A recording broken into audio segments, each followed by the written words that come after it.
우리를 변함없이 사랑하시는 하나님 감사합니다.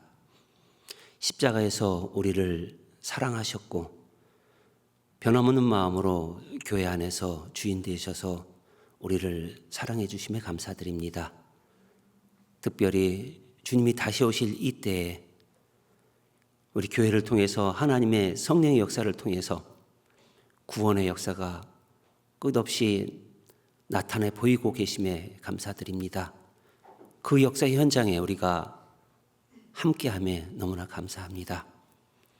주님이 오실 날이 너무나 가까울수록 우리는 서로 사랑하며 서로를 돌아보며 주의 역사를 선한 역사를 이루기에 부족함이 없도록 우리의 마음이 하나 되길 원하십니다. 주님과 하나가 되고 서로가 하나 되고 교회가 하나가 되어서 주님 오시는 그날 이 교회가 들려 올라갈 때 정말 주만 찬송 받으실 수 있도록 도와주십시오. 오늘의 시종을 주님께 의지하면서 예수님의 이름으로 기도드렸습니다. 아멘. 본문 찾으시겠습니다. 민수기 14장입니다.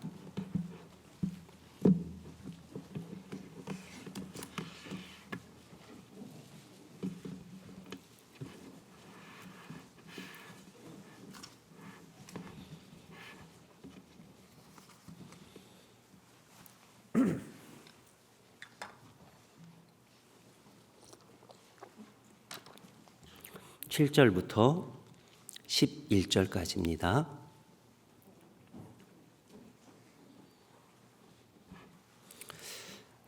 한 목소리로 읽으시겠습니다. 이스라엘 자손의 온 회중에게 일러 가로되 우리가 두루 다니며 탐지한 땅은 심히 아름다운 땅이라. 여호와께서 우리를 기뻐하시면 우리를 그 땅으로 인도하여 들이시고 그 땅을 우리에게 주시리라. 이는 과연 젖과 꿀이 흐르는 땅이니라. 오직 여호와를 거역하지 말라. 또 그 땅 백성을 두려워하지 말라. 그들은 우리 밥이라. 그들의 보호자는 그들에게서 떠났고 여호와는 우리와 함께 하시느니라. 그들을 두려워 말라 하나 온 회중이 그들을 돌로 치려 하는 동시에 여호와의 영광이 회막에서 이스라엘 모든 자손에게 나타나시니라. 여호와께서 모세에게 이르시되 이 백성이 어느 때까지 나를 멸시하겠느냐. 내가 그들 중에 어느 모든 이적을 행한 것도 생각지 아니하고 어느 때까지 나를 믿지 않겠느냐. 반갑습니다.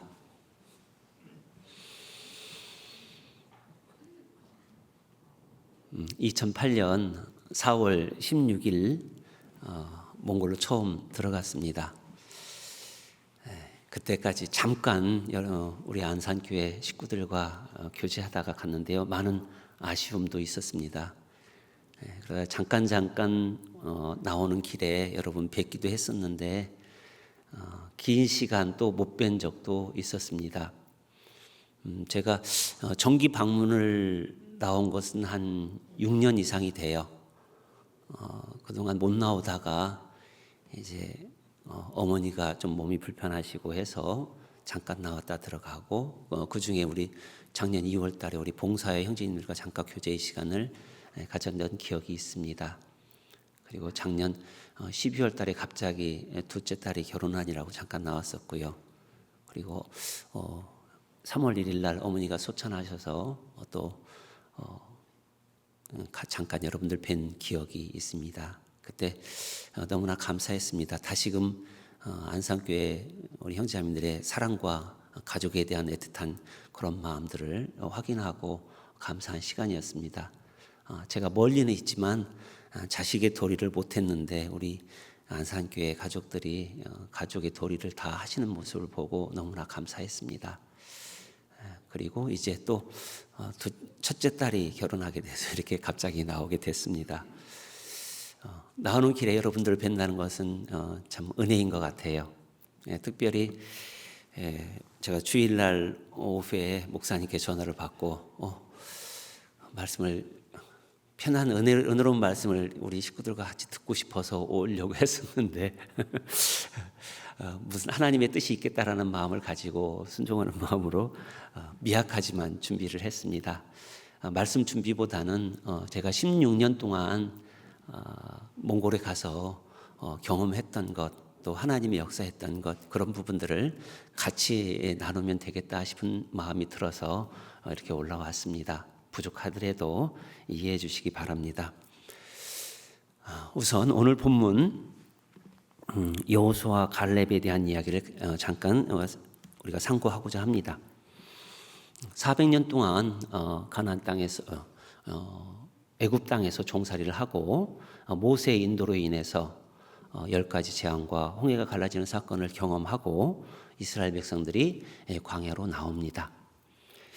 하나님이 원하시는 것은 이스라엘 백성들을 곧바로 이제 가나안 땅에 들이는 거였지만 이스라엘 백성들은 그 하나님의 말씀을 믿지 못했습니다. 그래서 12명의 정탐꾼을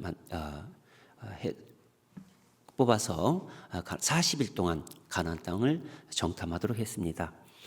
40일 동안 가나안 땅을 정탐하고 돌아와서 그 12명 중에 2명 여호수아와 갈렙은 하나님이 우리에게 허락하신 땅이라는 그 믿음을 가지고 있었습니다. 하지만 10명의 정탐꾼들은 그걸 믿지 못했습니다. 다 보고 왔음에도 불구하고 그 땅을 악평했고 오히려 우리가 들어가면 우리와 처자가 다 죽을 것이라는 그런 소문을 퍼뜨렸죠. 그래서 밤새도록 그들이 목 놓아 울었다고 했습니다. 그리고 여호수아 갈렙을 쳐 죽이려고 했었죠. 그때 여호수아 갈렙이 이런 말을 하잖아요. 8절에 제가 읽어드리겠습니다. 8절 9절 여호와께서 우리를 기뻐하시면 우리를 그 땅으로 인도하여 들이시고 그 땅을 우리에게 주시리라. 이는 과연 젖과 꿀이 흐르는 땅이니라. 오직 여호와를 거역하지 말라. 그 땅 백성을 두려워하지 말라. 그들은 우리 밥이라. 그들의 보호자는 그들에서 떠났고 여호와는 우리와 함께 하시느니라. 그들을 두려워 말라 하나. 400년 동안 종살이하던 여호수아와 갈렙은 그들이 기다리던 메시아, 정말 아브라함에게 약속했던 그 메시아의 말씀을 믿었습니다. 모세를 통해서 이적과 기적을 보면서 과연 우리를 인도한 하나님이구나라는 것을 믿었습니다. 그리고 홍해를 경험하면서 그들은 온전히 하나님께 대한 신뢰가 있었고 모세에 대한 신뢰가 있었습니다. 하지만 나머지 사람들은 온전한 신뢰를 갖지 못했었죠. 그래서 하나님이 허락하신 가나안 땅으로 들어가기를 두려워했습니다. 여호수아 갈렙은 8절에 여호와께서 우리를 기뻐하시면 반드시 그 땅을 우리에게 주실 것이다. 하나님이 함께 하시기로 약속했고 하나님이 함께 하시기 때문에 그 땅을 우리에게 주실 것이라는 확실한 믿음이 있었습니다. 이 믿음이 없는 사람들을 향해서 11절에 여호와께서 모세에게 이르시되 이 백성이 어느 때까지 나를 멸시하느냐 그랬습니다. 나의 행한 모든 이적을 보고도 하나님을 믿지 못한다고 했습니다. 이제 그들이 40년의 광야 생애를 마치고 가나안 땅에 들어가서 가나안 7족속과 함께 전쟁을 하고 가장 어려웠던 땅 헤브론 지역을 점령할 때 갈렙이 유명한 말을 남기죠. 무슨 말을 남깁니까? 이 산지를 내게 주소서. 가장 어려운 땅, 침략하기 어려운 땅, 그 땅을 내게 달라고 갈렙이 이야기합니다. 한번 찾아보겠습니다.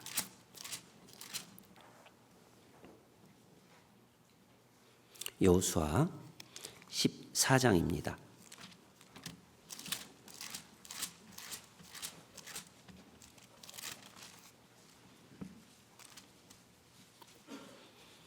(7절부터)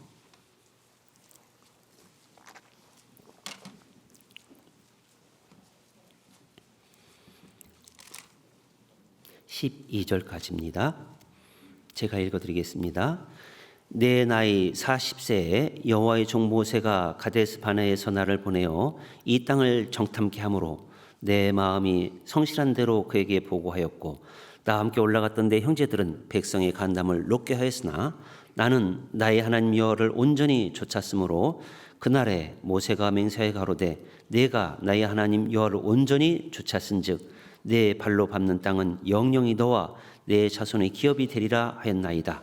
이제 보소서 여호와께서 이 말씀을 모세에게 이르신 때로부터 이스라엘이 광야에 행한 이 45년 동안을 여호와께서 말씀하신 대로 나를 생존케 하셨나이다. 오늘날 내가 85세로 돼 모세가 나를 보내던 날과 같이 오늘날 오히려 강건하니 나의 힘이 그때나 이제나 일반이라. 싸움에나 출입에 감당할 수 있사온즉 12절은 같이 읽겠습니다. 그날에 여호와께서 말씀하신 이 산지를 내게 주소서. 당신도 그날에 들으셨거니와 그곳에는 아낙 사람이 있고 그 성읍들은 크고 견고할지라도 여호와께서 혹시 나와 함께 하시면 내가 필경 여호와의 말씀하신 대로 그들을 쫓아내리이다. 45년 후에 가나안 땅을 정탐한 이후 45년 후에 이 갈렙이 가장 어려워하는 그 땅을 나에게 달라고 했습니다.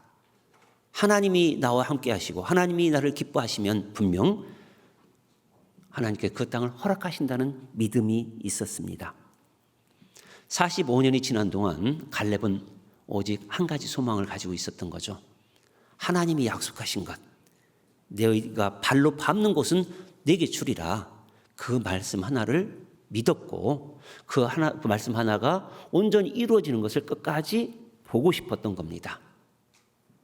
그래서 가장 어려운 산지 85세의 나이지만 하나님의 말씀을 이루어지는 걸 또 보고 싶다는 거예요. 갈렙은 그 약속의 말씀대로 그 땅을 차지하고 하나님의 역사 가운데 하나님의 칭찬을 받는 믿음의 선지자가 됩니다. 여호수아는 어땠습니까? 모세가 죽고 가나안 땅에 들어가서 전쟁을 치르고 난 다음에 죽음 앞에서 여호수아가 뭐라고 이야기합니까? 여호수아 21장을 보겠습니다.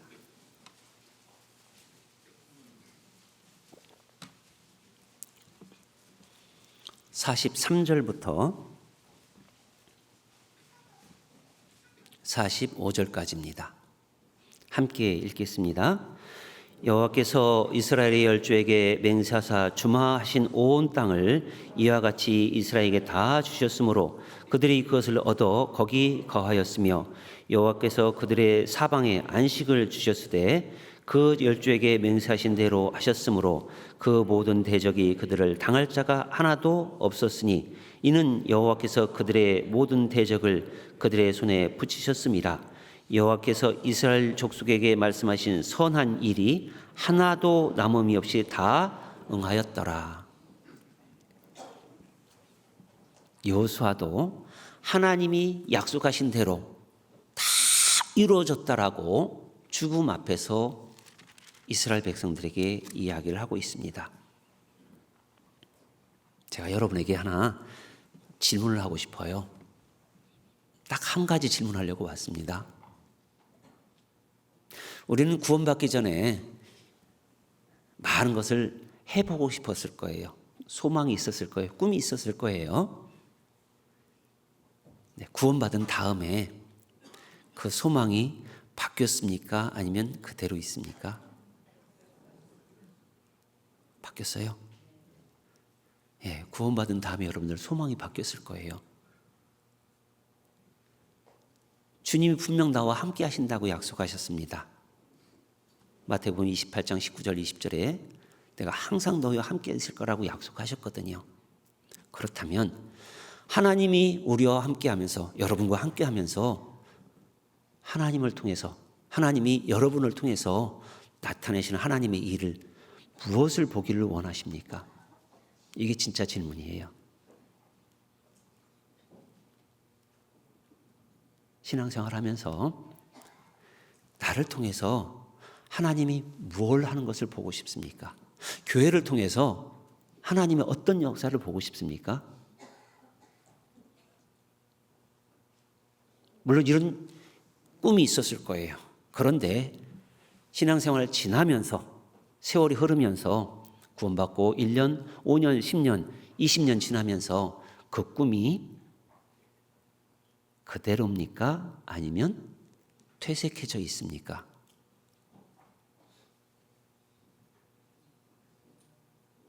너무 어려운가요, 질문이?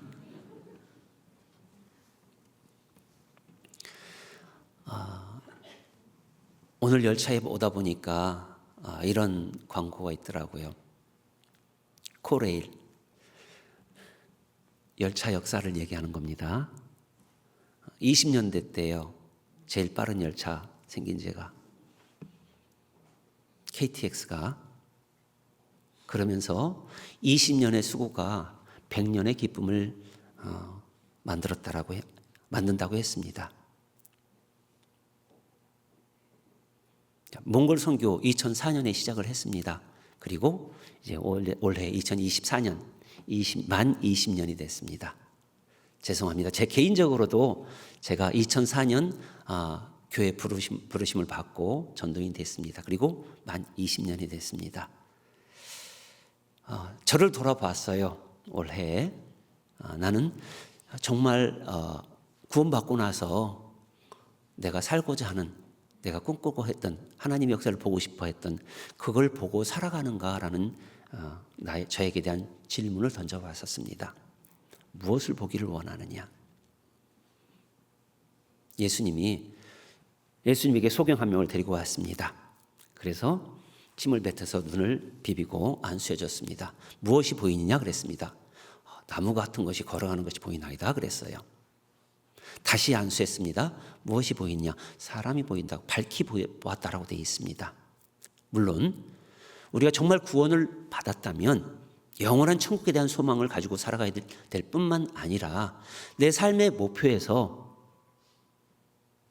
하나님이 나와 함께 하시고 하나님이 함께 하시는 교회에 내가 머문다면 무엇을 보고 살기를 원하는지 우리의 소망을 점검해 봐야 된다고 생각이 듭니다.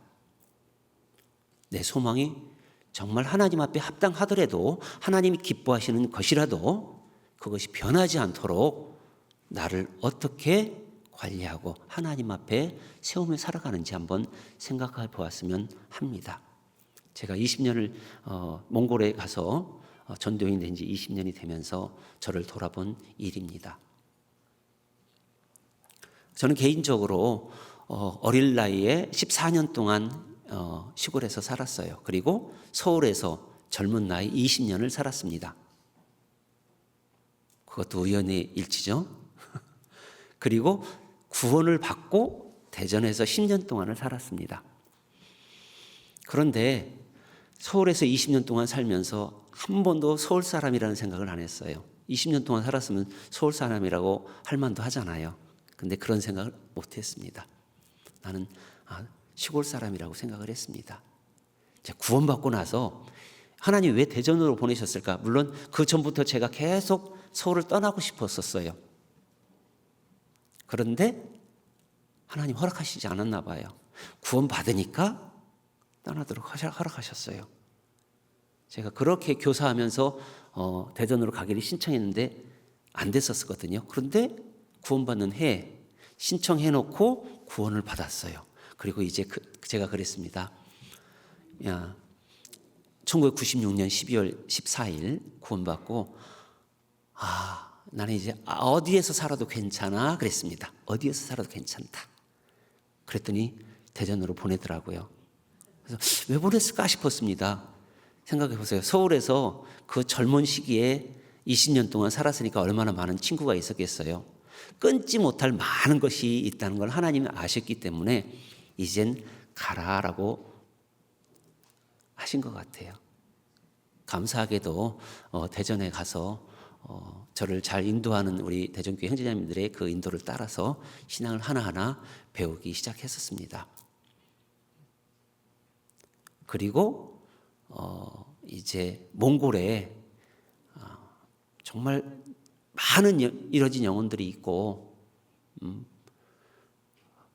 말씀을 전하면 말씀을 듣는 많은 정말 청년들이 있다. 그 말씀을 듣고 제 마음이 흔들리기 시작했어요. 그 마음이 흔들리기 시작한 가장 큰 계기가 뭐였었냐면 제가 대학부 집회를 했습니다. 전도인 되고 나서 우리 흔히 그런 얘기하죠. 영집회. 전도된 사람이 한 명도 없었던 거예요. 저를 굉장히 많이 힘들게 했습니다. 그러는 중에 몽골의 많은 영혼들이 전도된다는 소식을 듣고 기도 가운데 저희 가족들한테 할 말이 있습니다. 어느 나라는 겨울이 6개월이래요. 겨울엔 영하 30도 50도 된대요. 그냥 집에서 가끔 한마디씩 던졌습니다. 그러다가 전도인 수련회 때 이현 목사님 거듭거듭 권유하는 말씀 속에서 이제 제가 신청을 했었습니다. 그리고 이제 교육 전도인일 때 갑자기 이제 안산으로 발령을 받게 되었던 겁니다. 그래서 저는 자격이 없는가 보다 하고 또 울었습니다. 제가 주일 말씀 들으면서 수요 말씀 들으면서 한 5번째쯤 앉아서 많이 본 기억을 누군가는 보셨을 거예요. 그러다가 다시금 연락이 와서 아직도 마음이 변함이 없느냐고 이현 목사님 말씀하셔서 예, 변함이 없습니다라고 말씀드렸을 때 몽골로 가도록 허락하셨고 그것이 이제 4월 16일 날 몽골로 가게 되었습니다. 2004년도에 몽골 선교가 시작이 되었고 그리고 제가 2008년도 4월 16일 날 몽골로 들어가게 됐습니다. 이제 며칠만 있으면 정말 만 16년이 됩니다. 16년 동안 몽골에서 살아가면서 저는 너무나 감사했어요. 물론 중간중간에 많은 어려움도 있었죠. 그런데 제가 저를 붙들어 세우고 제 꿈을 하나님께 대한 꿈을 계속 유지할 수 있었던 것은 무엇이냐면 내가 구원받은 이후에 무엇을 보기 원하느냐 그거였습니다. 시편 62편을 보겠습니다.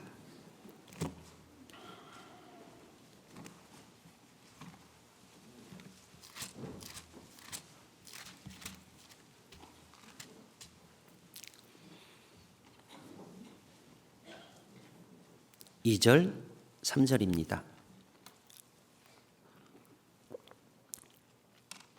같이 읽겠습니다. 주께서 땅을 60편 62편이라고 했나요? 죄송합니다. 60편 2절 3절 같이 읽겠습니다. 주께서 땅을 진동시키사 갈라지게 하셨사오니 그 틈을 기우소서. 땅이 요동함이니이다. 주께서 주의 백성의 어려움을 보이시려고 비척거리게 하는 포도주로 우리에게 마시오시나이다. 4절은 제가 읽겠습니다. 주를 경외하는 자에게 길을 주시고 진리를 위하여 달게 하셨나이다 그랬습니다. 이 땅이 흔들거리고 사람들이 흔들거리고 무엇을 위해서 살아가야 될지를 모르는 시대에 우리는 살아가고 있습니다. 그런 우리에게 하나님은 꿈을 주시잖아요. 시편 67편을 보겠습니다.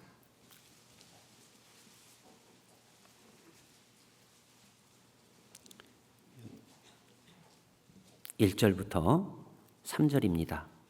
같이 읽겠습니다.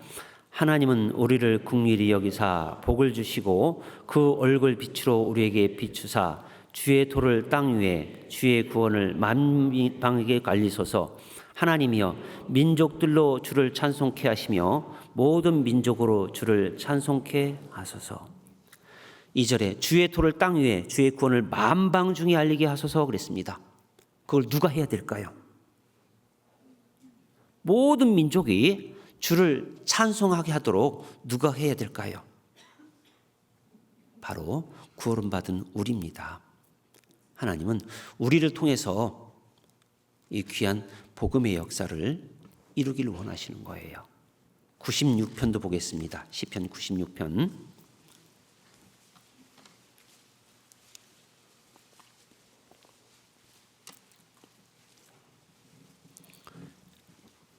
2절, 3절입니다. 제가 읽겠습니다. 여호와께서 노래하여 그 이름을 송축하며 그 구원을 날마다 선포할지어다. 그 영광을 열방 중에 그 기이한 행적을 만민 중에 선포할지어다. 하나님이 우리를 구원하신 구원의 이 놀라운 일, 만방에 전해야 되는 것은 우리의 가장 큰 일인 겁니다. 가장 선한 것입니다. 처음에 몽골에 가서요, 한 달에 2번 정도는 세미나를 했습니다. 우리 자체 세미나, 그리고 지역 세미나. 몽골이 남북으로 1000km입니다. 약 1000km. 그리고 동서로 약 3000km입니다. 3000km 좀 더 돼요. 근데 제가 발령받은 곳이 맨 동쪽입니다. 처이발산이라는 곳인데, 그 한 지역의 땅만 해도 우리 남한의 땅보다 훨씬 넓습니다. 제가 자리 잡은 곳에서 남쪽으로 200km, 북쪽으로 200km, 그리고 동쪽으로 약 360km 정도를 제가 전도 집회를 하러 다녔어요. 그러니까 자주 다닐 수는 없죠. 그러니까 처음에 가서는 교회당도 없었습니다. 그냥 호텔 라운지에서 모였어요. 그래서 한 달은 교회당 찾으러 돌아다녔습니다. 기도하면서 아침 일찍 일어나서 제가 여기서 타던 자전거 가지고 가서 자전거 타고 다니면서요, 교회당 자리 보러 다녔어요. 그리고 우리 형제님이 봐놨다는 자리 있으면 보고 싶어서 가보고, 그런데 보도록 열쇠를 안 열어줘요. 보여주질 않는 거예요. 이상하다. 다시 가고 한 달여를 저희 집에서 거실에서 모였습니다. 한 10여 명이 모여서 말씀을 듣고 교제하고 구원 확정해보고, 근데 구원받은 사람이 정말 없었어요. 그때 김호철 목사님이 딱 한 가정을 보고 저희를 선교사를 파송했다고 하더라고요. 딱 한 가정, 구원받은 한 가정. 그 중에 이제 몇 명도 같이 말씀을 들었고 했지만 확신은 없었습니다. 그래서 첫 집회를 제 거실에서 했어요. 비 오는 날 정했는데 비가 왔습니다. 근데 그때는 이 몽골 분들은 비가 잘 안 오니까 우산이 없어요. 비 오면 그냥 맞습니다. 비가 오면 좋은 사람이 오셔서 복을 주는가 보다라고 합니다. 비 다 맞아요. 우리 집에 젊은 이제 중학생, 고등학생, 그리고 어른 1명 정도가 왔는데 비로 홈빵 맞고 옵니다. 그리고 그래도 하나도 얼굴 찡그러는 모습이 없어요. 그때 그렇게 말씀 들었던 청년들, 학생들이 지금 커서 교회 일꾼으로 이렇게 자리 잡혀 있습니다. 너무나 감사하죠. 그때는 암담했죠.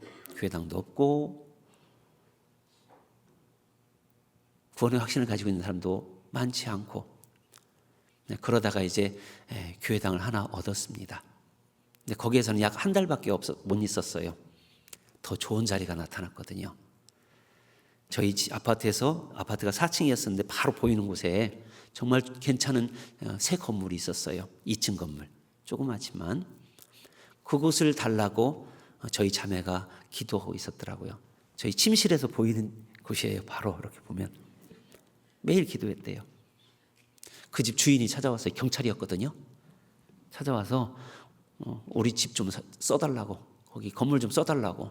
이미 다른 곳에 쓰고 있었는데 좀 그 월세를 더 받고 싶어서 그랬던 것 같아요. 그래서 우리에게 2방을 임대해 줬습니다. 그러다가 우리 한 방 더 차지하고, 그러다 아예 다 샀습니다.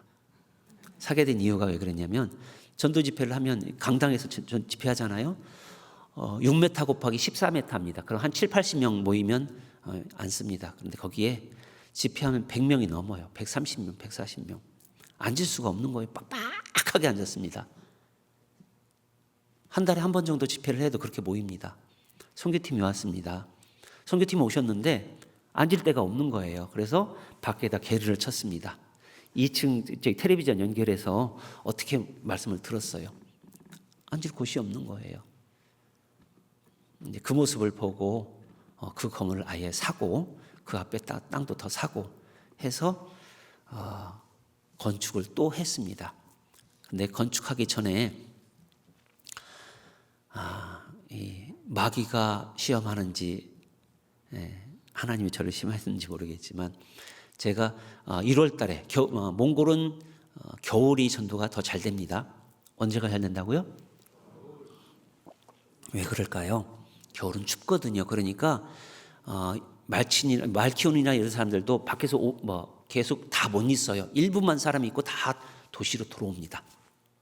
도시로 들어와 있기 때문에 전도가 잘 돼요. 들어와서 할 일이 없잖아요. 그러니까 겨울 되면 11월, 12월, 1, 2월, 3월 이때가 전도가 제일 잘 돼요. 그래서 선교하러도 여러 곳에 또 자주 다니죠. 수쿠바타라 지역 남쪽으로 200km 떨어진 지역에 집회를 갔었는데 그전에는 호텔 한두 번 잡으다가 호텔에서 잘 수가 없어요. 냄새 나고 우리나라의 여인숙보다 더 못해요. 그래서 그냥 형제자매들 집에서 같이 자겠다고 그랬습니다. 그래서 겔에서 한 4박 5일을 잤거든요.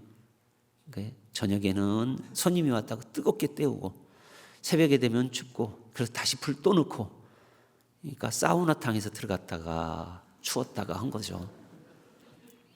그렇게 하고 오고 또 곧바로 서쪽에 있는 hen티 지역에 전도 집회를 갔었어요. 거기가 전도 집회 갔다 오다가 일주일간 전도 집회 하고 오는 길이 약 340km 정도 되는데 눈길이었어요. 눈보라가 칠 때 24시간 정도 걸려서 왔습니다. 눈에 빠지고 그거 걷어내고 눈에 빠지고 걷어내고 저는 한두 번 나갔다가 도저히 안 되겠어서 차 안에만 있었는데 그게 이제 그 계기가 돼서 대상포진이 왔었어요. 막 완전히 배둘레 빨갛게 대상포진이 왔었습니다. 그래서 움직이면 아픈 거예요. 저는 대상포진이 뭔지도 몰랐었습니다. 이제 한국에 어떻게 연락해 보니까 그게 대상포진인 것 같더라고. 그곳에서 진찰을 해주고 치료해 줄 때는 그 보라색 약을 바르고 다 터뜨렸습니다. 수포를 하나씩. 그래서 울란바토르로 연락이 됐더니 아닌 것 같다라고 빨리 오라고 해서 울란바토르 갔더니 그건 터뜨리면 안 되는 거라고 그러더라고요. 그때는 그 보이스톡도 없을 때입니다. 근데 연락을 쉽게 한국에 할 수가 없던 때예요. 그래서 대상포진약을 급히 비행기로 받아서 먹으면서 좀 회복이 돼서 다행히도 그러면서 저희 초이발산 교회당을 건축하는 계기가 됐었는데 저는 거의 누워 있으면서 우리 집사님이 오셔서 총도 지휘하면서 건축을 하게 됐었습니다. 그때 그런 생각들을 다른 분들은 했었나 봐요. 대상포진 이제 한국으로 돌아갈 수도 있겠구나. 근데 저는 그 생각 한 번도 안 했어요. 몽골에 온 꿈이 있는데 어떻게 한국에 돌아갈 수 있을까? 다행히 건축을 잘 마무리하고 그리고 정말 형제자매들과 힘있게 전도 집회를 했었습니다. 교회당이 12m에 20m 건물을 지었는데 입당식 하는 날 앉을 자리가 없었어요. 근데 그 뒤에 그런 역사가 한 번도 없었습니다.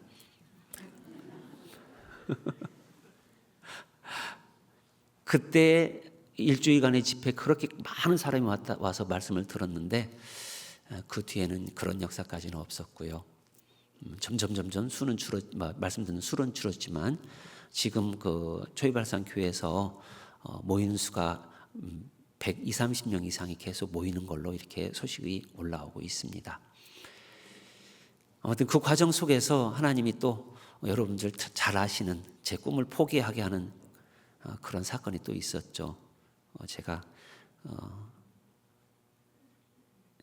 맛있는 야채인 줄 알고 먹었더니 그게 독초여가지고 그게 2013년도였습니다. 그때만 해도 몽골에 한국의 음식이 잘 들어가지 못했었어요. 김치를 가지고 들어가면 다 검열이 있었고 걸렸었습니다. 그래서 조그마한 좋은 싹이 맛있을 거라고 생각하고 우리 할머니들이 심어놨기 때문에 꽃밭에 먹어도 괜찮은 건 줄 알았는데 그게 독주였던 겁니다. 근데 다행히도 하나님께서 아직 해야 될 일이 있었기 때문에 낫게 해주셨다라고 생각이 듭니다. 다시 몽골로 들어가서 하나님의 역사 속에서 계속 복음을 전하게 되었고, 그다음 셀링게로 이동을 했었고, 그 셀링게에서도 정말 그 셀링게는 이제 울란바토르 기준에서 맨 북쪽 러시아 국경 쪽입니다. 그곳에서 9년 동안 있으면서 하나님께서 어지간하면 포기할 수밖에 없는 일들을 포기하지 않고 하게 해주시더라고요. 교회 허가 부분에 있어서 계속 방해하지만, 집회를 방해하지만 끝내는 계속 복음을 전할 수 있도록 해주셨고, 작년에 끝내는 그 교회 허가가 났어요. 계속 서울 동북교에서 오셔서 전도 집회할 때도 하루 1시간 하고 쫓겨났습니다. 그러다가 그냥 온라인으로 줌으로 했었죠. 그런데 이제 교회 허가가 나서 교회당에서, 이미 교회당은 지어줬거든요. 셀링게 식구들이 가서 지어줬었거든요. 그런데 그들은요 얼마나 복음에 대한 열정이 있냐면요, 우리 자매님이 그 집회하면 항상 메모지 노트를 갖다 적습니다. 그러면 전도 명단이요 30명에서 50명이에요. 계속. 그럼 그게 거짓이 아니에요. 정말 그렇게 데리고 와요. 적어도 20명 이상 데리고 와요. 한 자매님이. 그렇게 열정이 있어요. 근데 그 교회가 허가가 안 나니까 이제 못했었거든요. 이제 드디어 교회 허가가 났고, 여름 수양회 되면 그 자매님이랑 몇 자매님들이 어떻게 하냐면은 차를 빌립니다. 12명 차 탈 수 있는 차에다가 한 20명은 태우고 와요. 그렇게 차 한 대, 두 대를 빌려서 약 250km 이상을 옵니다. 빨리 오면 250km 직선길로, 돌아오면 한 300km가 넘어요. 그 길을 전도해서 오는 거예요. 그러니까 한 명 한 명 구원받는 역사를 보여주시는 거예요. 우리 몽골 전도인들이 그곳 설교 배정을 해서 갔다 오면은요 하는 말이 있어요. 살아있다고, 얼굴이 살아있다고. 그리고 오랜만에 이제 설교 배정해서 전도인이나 상담인이 오잖아요. 안 보내요. 돌아가면서 상담해요. 그래서 적어도 4시, 5시 돼야 끝납니다. 그렇게 열정이 있는 거예요. 궁금한 게 많은 거예요. 근데 그곳에 아직도 전도인이 가지 못하고 있어요.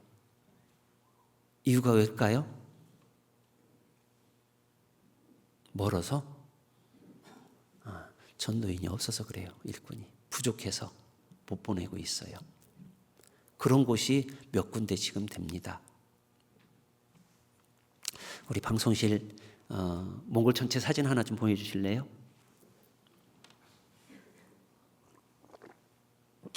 예, 보이시죠? 현재 교회로 승격이 돼서 지금 모이고 있는 곳이 약 34곳 정도 됩니다. 제가 2008년도 갈 때는 7개였습니다. 그래서 저하고 김성길 목사님하고 그다음에 박진환 목사님, 여기 박진환 목사님 몇 년 계셨잖아요. 그렇게 셋이 가서 이제 10개 교회로 모이기 시작했어요. 그것이 지금은 30개가 넘는 교회로 이렇게 모이고 있습니다. 놀랍지 않아요? 처음에 가서는 구원받은 사람이 한두 명 있어요. 정말로요. 그리고 여러분이 다녔던 후원했던 홉드 교회 있죠. 오동선 목사님 계시다가 그 이후에 계속 이제 다른 선교사님 계셨는데, 오동선 목사님 이제 건강상으로 나오셨고 다른 분이 계셨는데, 그곳에서 계속 복음이 전해졌어요. 물론 이제 초창기 간 선교사들은 그 도시를 기점으로 해서 외부 지역으로 계속 전도를 했습니다. 그러다가 도시를 교회를 안정화시키자, 그런 교제들을 해서 홉드도 초이발산도 그 주위에서 많은 전도를 했습니다. 그래서 지금 홉드 같은 경우는요 새로 교회당을 짓고, 예전에는 그 건물을 그냥 샀었잖아요. 새로 교회당을 짓고 작년에 수양회도 했습니다. 교회당에서. 그래서 정말 한 450명 이상 이렇게 모여서 말씀을 듣고 전도를 한 수양회가 됐었습니다. 올해는 아마 더 많이 모일 수 있을 것 같아요. 홉드가 여름에 힘든 게 뭐냐면요, 모기가 제일 많아요. 그리고 가장 더운 지역 중에 하나예요. 이게 분지라서 습하고, 근데 모기가 얼마나 많은지 모릅니다. 그럼에도 불구하고 땀 흘리면서 복음을 전하고 있어요. 그곳에 지금 차기범 목사님이 가셔서 수양하기에 부족한 부분들 계속 또 더 건물을 만들고 있습니다. 그래서 그곳에 고비알타이 지역, 옵스 지역, 그 다음에 자황이라고 하는 지역, 이렇게 해서 같이 모여서 전도 집회를 하게 될 겁니다. 처음에 저 사진을 보여드린 이유는 다시 한번 보여드릴까요? 지금 보면 검정점이 2개가 있을 겁니다. 맨 서쪽 홉드에서 더 가서 바잉올기라는 지역과 그 다음에 그쪽에서 잠깐 중앙으로 와서 작황이라는 지역이 보이나요 혹시? 예. 그 지역이 교회당이 없었어요. 그리고 선교가 되지 않았었어요. 그런데 작황 지역에 지금 전도가 되어서 일부 선교원으로 모이고 있습니다. 그리고 교회 허가가 났어요. 교회 승격이 났고요. 그런데 저 맨 서쪽 바잉올기는 몽골 민족이 사는 데가 아니에요. 거기는 모세 오경만 믿는 그들이 살아요. 그래서 우리가 복음을 전하면 배척을 합니다. 그리고 그들은 자기 부족 아닌 다른 사람과 그들이 결혼하면 결혼 못하게 방해해요. 실제로 비행기에 내려서 인사하러 오는 사람 죽여버렸어요. 그리고 그냥 싹 무마시켜버립니다. 그런 지역이에요. 그런데 그곳에도 지금 복음이 전해져서 홉도 윤승원 목사님이 잠깐 가셔서 복음을 가게 전하다가 지금 다른 이제 차기범 목사님이 또 기도 가운데 하고 있는데 거기에 군인들이 몇 명이 구원받았어요. 그들은 물론 몽골인입니다. 몽골인이니까 복음을 받아들인 거죠. 그래서 21개 아이막에 저희들이 교회를 세우자라는 그 표대 안에 처음 시작했는데 지금 바잉올기 그 한 지역만 빼놓고 나머지 지역엔 다 교회가 세워졌습니다. 그 세워지는 과정에 가장 큰 역할을 했던 것 중에 하나가 갈릴리 수양관이었어요. 혹시 갈릴리 수양관 보여줄 수 있나요? 방송실? 예, 갈릴리 수양관 여기 이곳입니다. 이곳에 나무로만 거의 수양관을 지었어요. 그래서 이제 모여서 이제 말씀 듣기 전에 모여 있는 장소들이고요. 여기에 한몽 청년 수련회가 여러 번 이곳에서 진행이 됐었습니다. 사실은 처음에 청년들을 위해서 이곳을 지었었어요. 그러다가 수양관으로 점점 이렇게 확장해 나갔습니다. 그 다음 사진이요. 예, 밤에 보면 이렇게 별이 많아요. 이것은 이제 수양회 1차, 2차, 3차 하는 중에 하루 저녁 우리가 쉬는 시간이 있잖아요. 그때 미쇼, 침낭을 깔아놓고 누워서 하늘을 보면 저게 보입니다. 그래서 저걸 잡을 수 있는 사진기를 가진 형제가 있어서 저렇게 찍어서 공유를 했던 기억이 있습니다. 나무로만 지어서 실제 우리 형제 자매들이 다 지은 거예요. 100m 지역이 우리 땅입니다. 100m. 거기에다가 나무로 수양관을 짓고 그곳에서 약 6년 정도 수양을 계속 했습니다. 6년 정도 계속 하면서 처음 점점 숫자가 늘어나서 약 5,000명 이상까지 저곳에서 수양회를 치렀습니다. 물론 이제 서쪽에서는 인원까지 다 합하면 이제 6,000명 이상 이렇게 수양회 말씀을 들었었고요. 그 다음 사진이요. 예, 또 다른 쪽에서 찍은 사진이고요. 그 다음. 예. 이제 건물이 부족하니까 게르도 쳐서 이렇게 집회를 했습니다. 숙소로 사용하고요. 그래서 초등부, 중고등부, 그다음에 노인 그리고 성인까지 한꺼번에 다 할 수 있는 장소로 크게 실제 형제자매들의 손으로 다 지은 수양관이 2017년까지 쓰임을 받았었어요. 자, 그때까지의 몽골에 있을 일들을 2017년도에 작성했던 영상을 잠깐 보시겠습니다.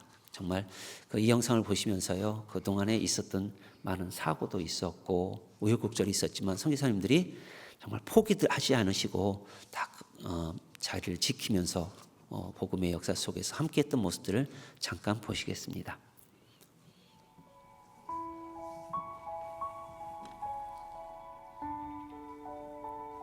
2004년 한 영혼으로 시작된 복음의 불씨가 몽골에 들어왔습니다.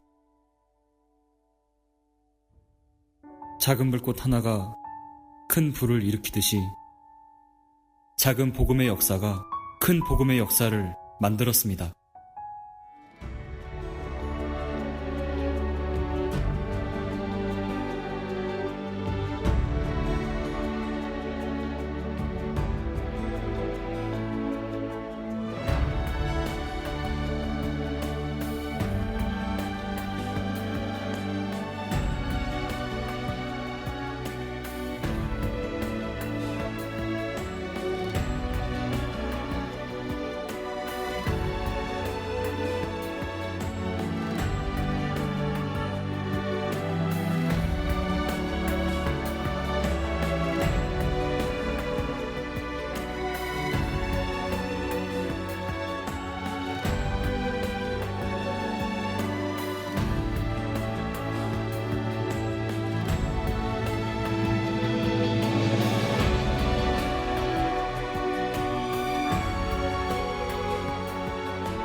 그러나 항상 복음이 쉽게 전해졌던 것만은 아니었습니다. 잦은 비바람으로 인해 교회당이 무너지거나 성도들이 교회당에 모이지 못하도록 방해하는 주위의 핍박, 그리고 2009년 화순교회 선교팀으로 오신 세 분의 형제님들께서 사고로 인해 순교당하시는 가슴 아픈 일도 있었습니다. 주님이 우리의 죄 때문에 십자가에 못 박혀 돌아가신 사실과 다시 부활하여 하늘에 오르신 주님이 하신 멋진 일을 모든 사람들에게 전하고 싶습니다. 갑자기 어머니께서 교통사고로 돌아가시고 1년 후 아버지께서 위암으로 돌아가셨습니다.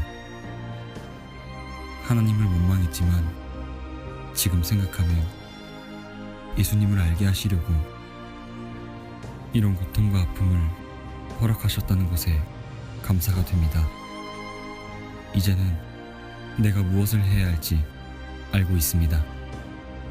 우리가 살아도 주를 위하여 살고 죽어도 주를 위하여 죽나니 그러므로 사나 죽으나 우리가 주의 것이로다.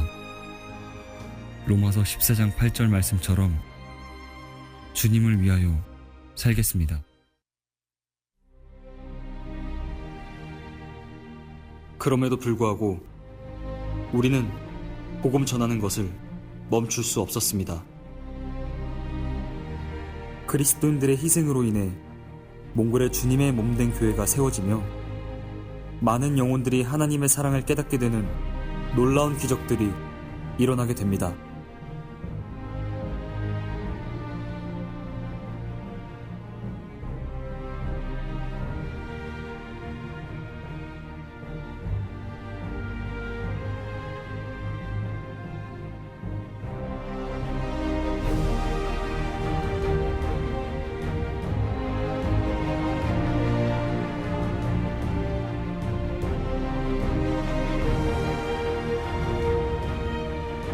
몽골에 들어온 복음, 우리는 이 복음을 여기서만 그치지 않고 터키에도,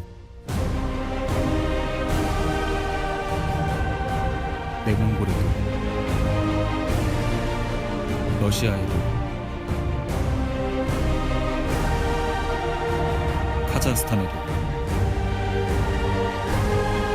우리는 이 복음을 가지고 앞으로, 더욱더 앞으로 나아갈 것입니다.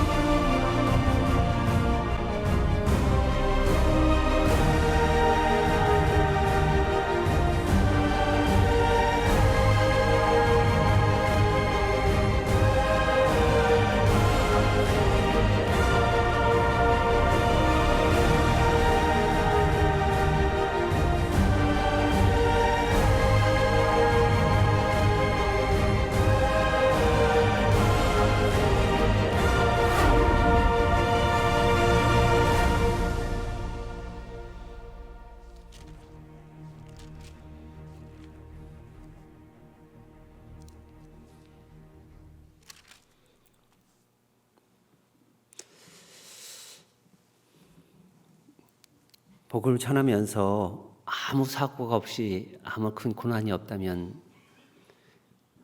얼마나 좋겠습니까? 하지만 항상 역경과 고난이 있었습니다. 사단은요, 포기하게 만드는 거예요. 사단들 끈질기게 하지 않게 자신이 하려고 하는 일을 포기하지 않고 우리로 하여금 포기하게 만듭니다. 그런 역경 속에서 우리 선교사님들은 포기하지 않고, 물론 여러 가지 여건으로 돌아오신 분들도 계시지만 다시 지원해서 가시고 힘을 모아서 계속 복음을 전하고 있고, 목표대로 6천 명 이상의 수양에 참석한 그러한 역사를 하나님이 해주셨습니다. 그런데 그런 중에 정말 어떤 분은 말에서 떨어져서 팔이 부러지고, 어떤 분은 차가 밤중에 한밤중에 달리다가 말이 쓰러져 있는 거 잘 안 보이거든요. 거기 타고 올라가서 그 차가 굴러버리고 360도 정말, 그리고 언덕으로 굴러 넘어지고, 겨울이 되면은요 차 사고가 정말 많습니다. 눈이 와서 어느 게 길인지 모르는 경우도 많이 있어요. 시골 가다 보면은요. 그런 속에서 많은 사고들이 있었지만 꿋꿋이 이 복음을 전하면서 살아갑니다. 어떤 분은 지금도요 운전하기를 싫어하시는 분이 있어요. 트라우마가 있어요. 그렇게 막 말에 굴르고 옆으로 구렁이 떨어지고 그래가지고, 하지만 지금도 선교사로 계셔요. 가려면 트라우마가 생기는 거예요. 기도하면서 가는 거예요. 그래도요. 또 어떤 분은 이제 홉트교회 이제 그 장의자를 만들어서 에르뜨네트에서 이동을 할 때입니다. 겨울이었어요. 가다가 차가 사고가 난 거예요. 고장이 난 거예요. 그리고 유리창이 깨져버린 거예요. 그 중에 어떻게 해야 될까? 유리창이 깨졌는데. 그래서 스카치 테이프로 다 붙여가지고 앞이 우리가 옆으로 보면서 완전히 그렇게 하고 운전했던 형제님이 귀하고 코가 거의 동상 걸릴 뻔했어요. 그렇게 해서라도 교회를 위해서 장의를 가져가서 설치해주고, 그게 홉두교에 있었습니다. 그게 초창기에 2012, 13년 됐을 겁니다. 그 교회가 지금 여러분이 기도했던 그 교회가 든든히 서서 큰 소복교회 중심교회로 지금 자리 잡고 있습니다. 여러분이 잘 아시는 최동준 목사님은요, 홉스쿨에서 사시잖아요. 이제 도시로 나오거나 어떤 소매 전도 집회 하고 하려면은 많은 어려움이 있죠. 길이 좋지 않으니까. 지금 길이 많이 좋아졌습니다. 항상 차도 가려면 차 사고가 있는 거예요. 웅덩이에 빠지거나, 크지는 않지만 강물에 빠지거나. 한 번은 초이발산의 전도 집회를 이제 초청을 해서 오시기로 했었습니다. 그런데 이른 봄이었어요. 대부분 몽골은 얼음이 두껍게 얼기 때문에 겨울은 다 강물로 그냥 지나다닙니다. 그런데 이른 봄이기 때문에 약간 녹은 곳이 있었던 거예요. 지나가다가 차가 빠져버렸어요. 일부분이. 그걸 견인을 하다가 얼음이 깨지고 그러니까 차가 다 들어갔잖아요. 그걸 꺼내려고 약 하루를 씨름을 했습니다. 사람이 없으니까 바출을 해서 밖으로 해가지고 끌어내고, 왜 안 오시는지 이해를 못했죠. 연락도 안 되니까. 하루 뒤에 연락이 온 거예요. 차가 물에 빠졌었습니다. 다행히 나중에 몇 시간 만에 지나가는 차량 사람들에 의해서 같이 해서 건져냈지만 차가 시동이 안 걸리는 거죠. 그리고 나중에 초이발산에서 발이 거의 동상이 걸렸어요. 그럼에도 불구하고 지금 가장 씩씩하게 복음을 전하고 계셔요. 하나님이 주신 귀한 꿈이 있기 때문에 그렇습니다. 포기할 수 없는 꿈이 있기 때문에요. 그 꿈들을 여호수아 갈렙이 꿨던 꿈을, 그리고 하나님이 주신 분명한 약속들을 보고 싶은 겁니다. 그 소망 한 가지로 우리가 복음을 전하고 있습니다. 자, 그러다가 이제 코로나 때문에 저희가 모이지 못하게 됐습니다. 어떻게 될까요? 그때부터 이제 온라인으로 말씀도 들었지만 교회당 리모델링들을 많이 했습니다. 우리가 더 정말 세상 사람들의 외모를 보니까 우리가 산뜻하게 그들이 와서 우리를 멸시하지 않고 정말 복음을 기쁜 마음으로 받아들일 수 있도록 리모델링을 하자. 그래서 저도 셀링게에 있을 때 리모델링을 하고 여러 곳이 리모델링을 했습니다. 그러면서 이제 몽골 선교 1.0은 21개 아이막에 복음을 전한 거였다. 2.0은 뭐냐? 올란바토르에 복음을 전하는 것이다. 도시에. 왜? 올란바토르에 350만의 그 몽골 인구 중에 절반, 3분의 2가 살아요. 절반 이상이에요. 물론 주소지는 시골이지만 올란에서 사는 사람들이 대부분입니다. 그러니까 3분의 2 이상이 살아요. 사실은요. 그러니까 이들한테 복음을 전해야 된다. 그래서 처음에는 교회를 5개로 그러다가 아니 그 다음에 이화 목사님 오셔서 10개는 있어야 되겠네요. 그리고 작년에 오셔서는 15개는 있어야 되겠네요. 그렇게 말씀을 하셨습니다. 그럼 그 기점을 하기 위해서 어떻게 해야 될까 고민하는 중에 수양관을 또 짓기로 한 겁니다. 그래서 테르지에 국립공원에 땅을 찾고 그곳에 기초를 놓고 건축하기 시작했습니다.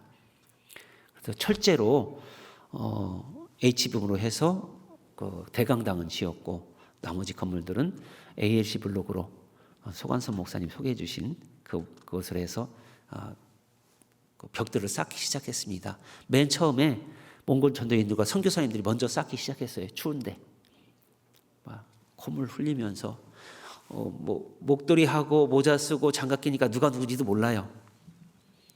그 추울 때 쌓기 시작해서 거의 기계가 들여서 해야 되는 것 외에는 약 98% 이상을 선교사들과 몽골 전도인들과 형제 자매들이 힘을 합해서 약 3년 동안 지었습니다. 테르지 사진 한번 보여주실까요? 멀리서 보면 이렇게 씁니다. 큰 대강당이 있고요. 거기 한 1,200~300명 이상, 많게는 1,500명 이상 수용할 수가 있습니다. 그리고 그 옆에 이제 숙소동들이 있습니다. 그 다음 사진이요. 예. 이게 대강당이에요. 스포츠 센터로 해서 체육관처럼 지었습니다. 그리고 그 앞에 축구장도, 잔디구장을 이제 한국에서 뜯어내는 거 컨테이너 2개로 보내와서 그것을 운동장에 저희들이 설치를 했습니다. 근데 인조잔디가 그렇게 무거운지 처음 알았어요. 이거 끌리지를 않는 거예요. 끌리지를. 그래서 이제 팀을 만들어서 했었던 기억이 납니다. 그리고 이제 농구장도 만들고요. 그 다음 사진이요. 예.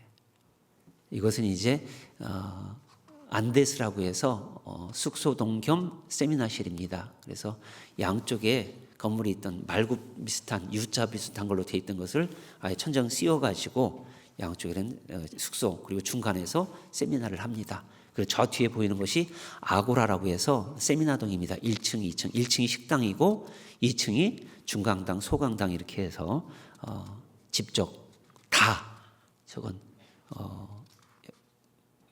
우리 수공으로 만든 겁니다. 직영으로. 그 다음 사진이요. 예. 겨울이 되면 이렇게 눈이 많이 오는데요. 말끔하게 정리해 놓을 수 있고 또 소망의 동산이라고 하는 그리고 이제 어머니와 두 아이에 대한 그런 상도 있어요. 그래서 사실은 장테르지라고 해서 이름은 그 스포츠하고 그런 동산으로 이렇게 만들어져 있고 허가를 받았습니다. 저희들이 수양회 때 교회가 이제 전적으로 쓸 수 있는 거죠. 그리고 이제 시애틀이라고 카페도 이렇게 지어놨는데요. 그래서 저쪽에서 지금 재작년, 작년 해서 1차, 2차, 3차 수양회를 했거든요.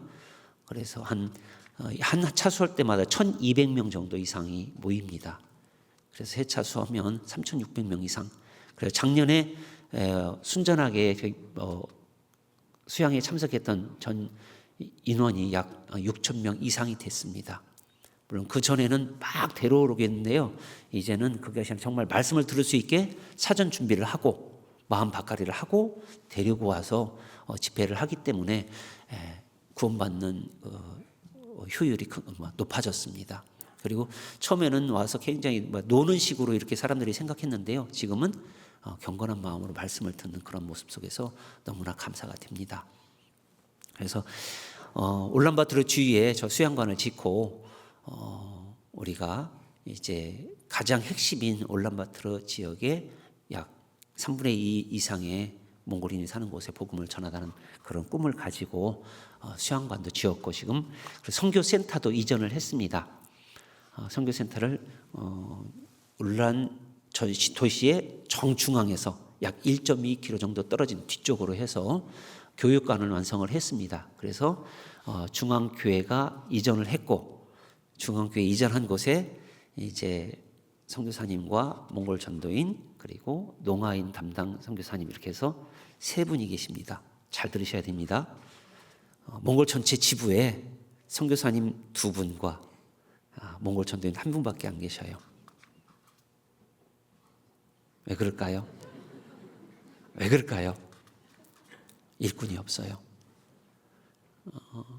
이제 지부장님이 몽골 선교사님 1분이고, 그리고 몽골 전도인 1분이고, 그리고 이제 농아 담당 선교사님 1분 이렇게 3분만 계셔요. 사실은 지금 수로 보면 선교사님 2분 정도 그리고 몽골 전도인 1분 정도가 더 필요한 상황입니다. 몽골 전체 지부의 일을 해야 되기 때문에. 근데 일꾼이 부족해서 지금 지부장님이 직접 공문을 쓰고 계셔요. 선교사 수련회입니다. 공문입니다. 그러면 이제 주위에 있는 선교사님들이 좀 도와드리면서 이렇게 진행을 하고 있습니다. 저 같은 경우는 이제 작년 4월 달에 올란 중앙교회로 발령을 받고 이제 같이 건축을 하고 이제 중앙교회가 선교센터로 이동하고 저는 이제 하렁허렁이라는 교회로 막내 교회죠. 막내 교회로 남아 있으면서 지금 2월 23일경부터 리모델링을 시작했습니다. 2007년도에 입당식한 건물이기 때문에 오래된 건물이죠. 그래서 위에서부터 점점 사택동, 교제동, 그다음에 대강당 이렇게 지금 점점 리모델링을 해 오고 있고요. 대강당은 제가 왔을 때 LED가 설치된 그림을 보여주시더라고요. 그래서 대강당은 거의 한 95% 정도 끝났고, 그래서 가능하면 4월 중에 대강당에서 다시 말씀을 들을 수 있도록 지금 준비하고 있고, 교회 학교도 옮길 수 있는 정도로 준비가 돼가고 있습니다. 근데 이제 몽골은 5월 15일 날이 난방이 끝난 때예요. 난방을 7개월 동안 합니다. 난방이 끝나면 그때 난방 끝난 다음에 해야 될 일들을 또 이렇게 추가적으로 할 예정입니다. 시편 107편 한번 보시죠.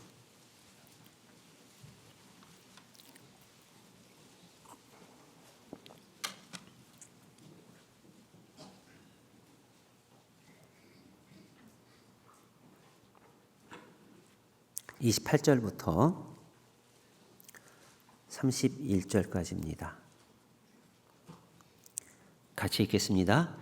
이에 저희가 그 근심 중에서 여호와께 부르짖음에 그 고통에서 인도하여 내시고 광풍을 평정히 하사 물결로 잔잔케 하시는도다. 저희가 평온함을 인하여 기뻐하는 중에 여호와께 저희를 소원의 항구로 인도하시는도다. 여호와의 인자하심과 인생에 행하신 기이한 일을 인하여 그를 찬송할지어다. 예. 우리 이 땅에 살아가면서 구원받지 못할 때의 근심이 있었고, 이제 구원받은 이후에 근심이 있다고 했죠. 사도 바울도 교회를 근심했습니다. 우리는 영혼을 위해서 정말 기도하면서 하나님께 부르짖습니다. 그리고 정말 선교를 하면서 하나님께 많은 부르짖는 상황들이 생기더라고요.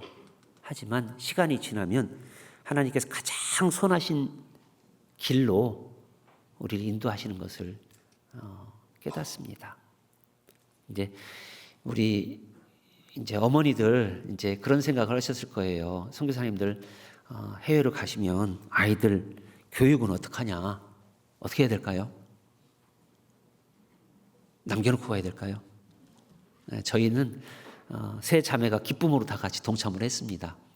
그리고 초이발산에 가서도 뭐 외국인 학교가 있어요. 뭐가 있겠어요. 맨 시골인데 그냥 현지 학교 그냥 보내고 그곳에서 적응을 하도록 했었습니다. 그러니까 몽골어 시험 보면 0점, 사회 시험 보아도 0점, 인생의 맨 밑바닥을 찍은 거죠. 그러니까 영어, 수학 시험 보면 조금 올라가고 그렇게 아이들이 몇 년을 보냈어요. 그래도 다른 지역이나 이렇게 전도 집회로 가면 학교에서 조퇴하고 3박 4일, 4박 5일 막 같이 다녔습니다.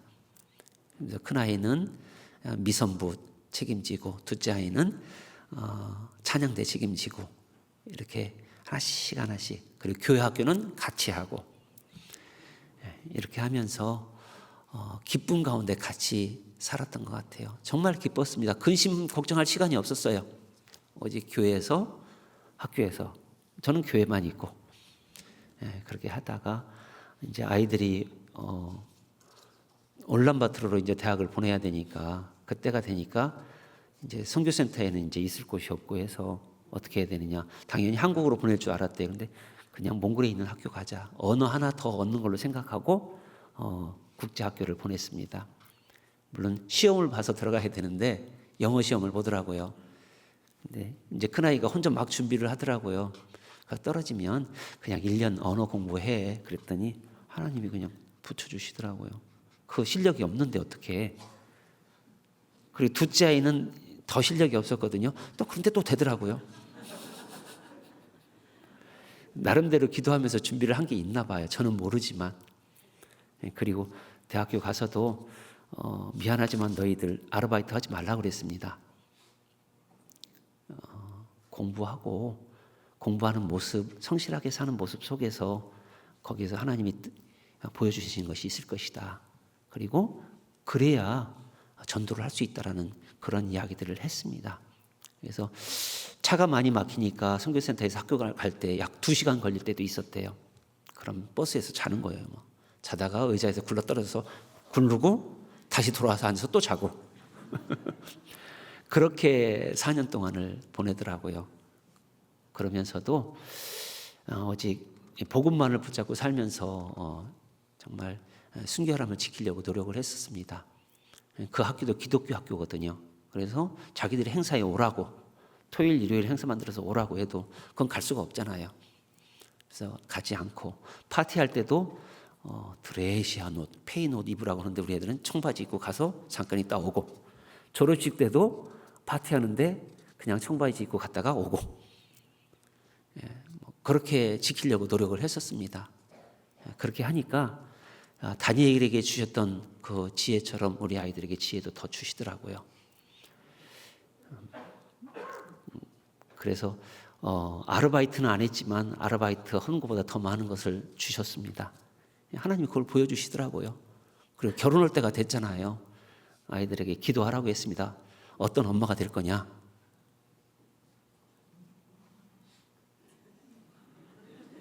어떤 아내가 될 거냐? 딸만 둘이니까. 대부분 결혼 기도하라고 뭐 어떻게 기도합니까? 어떤 신랑감을, 어떤 형제를 이러잖아요. 어떤 자매를. 그거 하지 말라고 했습니다. 내가 하나님 앞에 어떻게 준비할 것이냐? 그걸 준비하고 하나님 앞에 보여달라고 해라. 그래서 우리 남궁 목사님 계시지만 한 번 오셔서 몽골에 해외에 관연한 자녀를 둔 선교사님들이 계십니다. 짝을 찾습니다. 그 광고를 하신다고 했었어요. 아무 소식이 없었어요.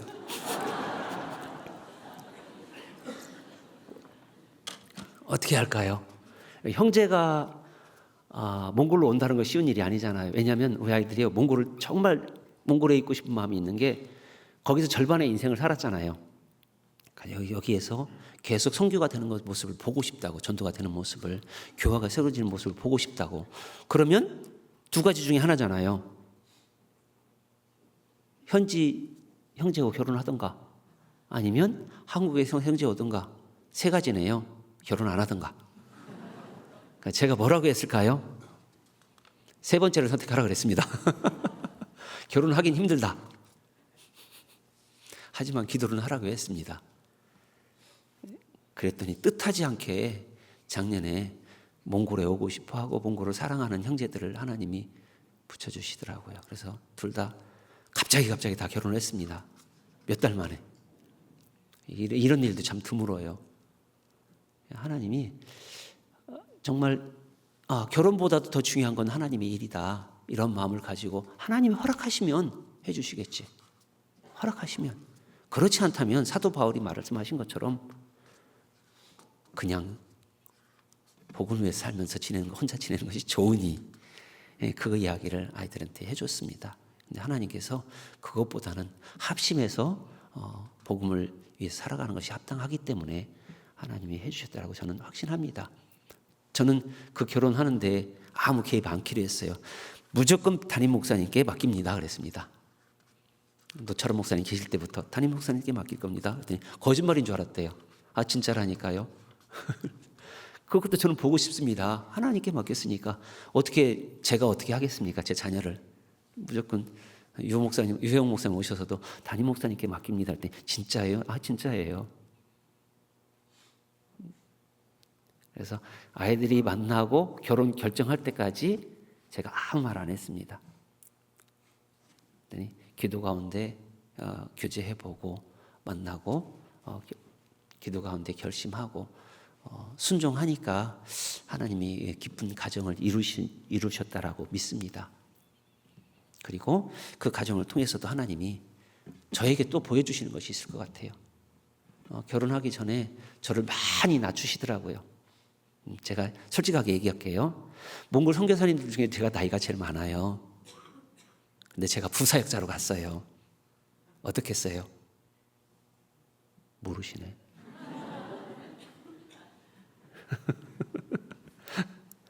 하나님이 정말 저를 낮추시는 작업을 먼저 했어요.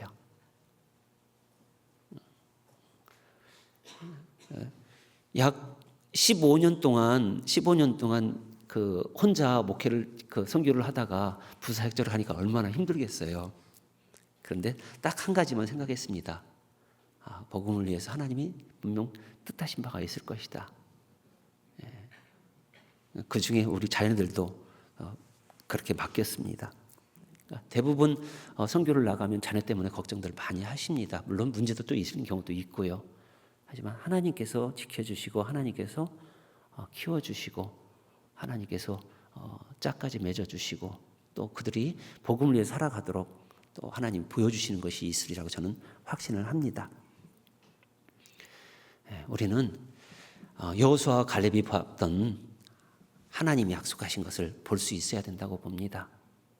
제가 몽골에서 16년 동안 있으면서 정말 어렵게 복음이 전해지는데 많은 사람이 말씀을 듣지만 복음을 깨닫고 교회에 안착하기는 어려워요. 그런데 그들이 이제 교회에 안착하고 또 정말 주님을 위해서 이제 살아가겠다는 그 진정한 결심들을 하고 서는 모습을 보면 너무나 감사가 됩니다. 몽골에서 전도인을 세우고 목회 안수를 이번 동계수련회 때 처음 했어요. 왜냐하면 세웠지만 자꾸 넘어진 분들이 계시는 거예요. 물론 확증이 됐다라고 세웠죠. 하지만 외국인을 우리가 점검하는 건 참 어렵습니다. 확증하는 건 어려워요. 우리 앞에서는 잘하는 것처럼 보일 수 있거든요. 그런데 그 가정사나 모든 깊숙이를 잘 알 수가 없기 때문에 시행착오를 좀 겪었었습니다. 그래서 계속 목사 안수를 못했어요. 그래서 작년에 목사 안수를 받은 분들이 약 전도사 된 지 10년 차, 10년이 넘어서 목사 안수를 받았습니다. 그리고 우리 개인적으로도 제가 가서 복음을 전해서 초등학교, 중학교, 고등학교 있던 그런 청년들이, 그리고 초창기에 저와 함께 통역을 했던 그 자매가 정말 자기 결혼 안 한대요. 그러다가 정말 복음을 위해서 살고자 하는 확실한 형제가 있다면 하겠다는 마음으로 바뀌었었습니다. 그래서 5살 연하하고 했어요. 왜? 나이가 이미 들어버렸기 때문에. 근데 그 형제가 이제 확증을 얻고 이제 전도사로 이렇게 들어오게 되고 또 초등학교 이제 코올리기 아이들 그 학생들이 구원의 약정 얻고 다시 교회 안에서 봉사하고 대학교 졸업하고 정말 주님을 위해서 살아가는 그 모습을 볼 때 하나님이 이렇게 보여주시는구나. 하나님의 선하심을 보여주시는구나. 그 감사가 됐습니다.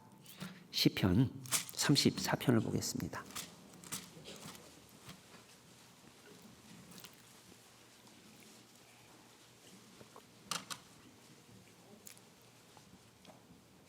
(7절) (8절입니다) 같이 읽습니다. 여호와의 사자가 주를 경외하는 자를 둘러 진치고 저희를 건지시는도다. 너는 여호와의 선하심을 맛보아 알지어다. 그에게 피하는 자는 복이 있도다. 여호와의 선하심을 맛보아 알지어다. 여호수아와 갈렙은 하나님이 약속하신 것을 보고 싶었어요. 40년 이상까지도 그 꿈을 가지고 있었어요. 그리고 가장 어려울 때 그 꿈을 보고 싶다라고 했습니다. 그래서 나를 그곳에 보내달라고 갈렙이 이야기했던 겁니다. 우리 선교사님들이 그런 마음을 가지고 사는 것 같아요. 그리고 우리 그리스도인들이 그 마음을 가지고 사신다고 봅니다. 우리 안삭교회 형제자매님들 그 마음 가지고 사시는 것 같아요. 제가 16년 전에 봤던 그 많은 얼굴들이 모습은 변했지만 이렇게 자리를 지키고 꿋꿋하게 위치를 지키고 복음을 전하시는 모습을 보면서 하나님의 선하심을 맛보고 사시는 우리 형제님 자매님들이라는 생각이 더 듭니다. 그래 더 사랑해요. 사랑해요. 제가 뭐 하나 꺼내드릴까요?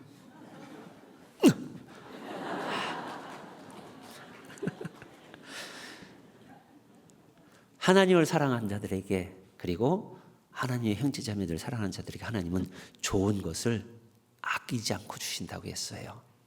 우리는 그걸 받는 사람들입니다. 그 받는 그리스도인들이에요. 갈렙이 그걸 받았고 여호수아가 받았고 그리고 2000년 교회 역사 속에서도 많은 그리스도인들이 받았습니다. 마지막 시대에 우리가 그것을 받는 사람들인 거예요. 베드로 사도가 베드로전서 4장에 말씀하셨던 것처럼 만물의 마지막이 가까웠으니 뜨겁게 서로 사랑을 하고 있습니다. 허물을 덮으며. 누구나 허물이 있을 수 있습니다. 완전할 수가 없어요. 하지만 허물을 덮으면서 하나님을 기쁘시게 하면, 하나님이 우리를 기뻐하시면 우리를 통해서 하나님이 더 큰 일을 하시리라고 믿습니다. 울란바토르에 10개, 15개 교회가 분명 세워지리라고 저는 믿습니다. 그걸 보고 싶어요. 그리고 몽골이 형제자매들이 참 감사한 것은요, 지금 이제 한국에서 후원해주는 후원금을 받지 않는 교회들이 점점 늘어나고 있어요. 그리고 선교회비를 내면 이번 3월 달에 선교사 전교인 수련회 때 그걸 발표를 했어요. 제일 많이 낸 교회가 약 1200만 투그룹을 내더라고요. 그러니까 2달 합해서 600만 투그룹씩. 이게 쉬운 일이 아닙니다. 선교회를 그렇게 내면서 복음을 위해서, 몽골 복음화를 위해서 정말 힘쓰는 형제자매들이 생기는 겁니다. 그게 울란바토르 교회가 아닙니다. 놀랍죠? 울란바토르 교회가 아닌 다른 교회가 치고 올라가서 1등을 했어요. 그것만 발표를 했어요. 그것만, 선교회비만. 그래서 그러니까 11조는 더 확실하죠. 그래서 그런 모습을 보면서 마리아에게 말씀하신 것, 마리아의 일을 통해서 말씀하신 것처럼 향유옥합을 깬 그 사건을 통해서 복음이 전해지는 곳마다 이것을 전하라고 했잖아요.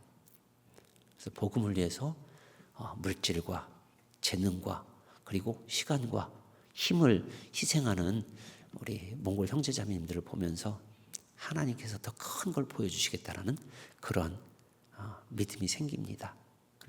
제가 할 수만 있다면, 하나님이 허락하신다면 끝까지 그 모습을 보고 싶어요. 그렇게 되도록 연약한 저를 위해서, 저희 가정을 위해서 기도해 주시기 바랍니다.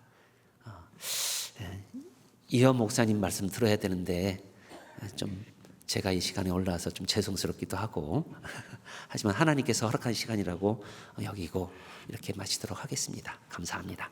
기도하겠습니다. 하나님 감사합니다. 우리가 이 땅에 살아가면서 영원한 것을 보지 못하는 안타까운 눈을 가지고 살았습니다. 하지만 구원을 받아서 영원한 생명을 얻고 영원한 것을 바라보는 삶을 살게 되었습니다. 하나님께서 주신 이 귀한 구원을 굳게 지키면서 이 교회 안에서 말씀 안에서 주님과 동행하면서 하나님의 선하심을 끝까지 보며 그 역사 속에서 힘쓰다가 주님을 만날 수 있도록 인도해 주시길 간절히 빌고 원합니다. 주님 만났을 때 우리가 칭찬과 존귀와 영광을 얻기에 부족함이 없도록 우리 각자를 지키고 달려갈 수 있도록 도와주십시오. 예수님의 이름으로 기도드렸습니다. 아멘.